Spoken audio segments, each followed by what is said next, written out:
When I'm doing estate planning and I ask questions about digital assets, I find that my clients are typically a little surprised, but very pleased to be asked about it.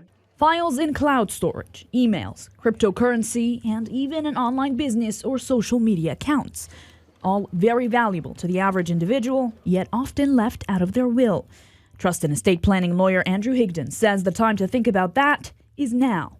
You should consider estate planning with regard to digital assets, regardless of whether they have necessarily a large financial value. And regardless of how average of a Joe you think you are.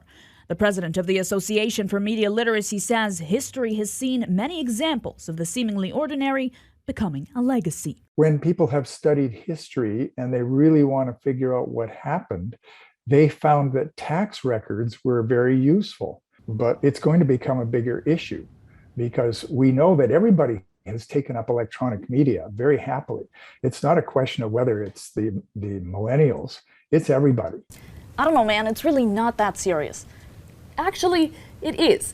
A Deloitte report 8 years ago predicted that by 2020, the average Canadian will have upwards of $10,000 worth of digital assets.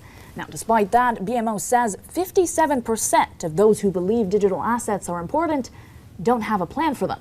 And that's money down the drain.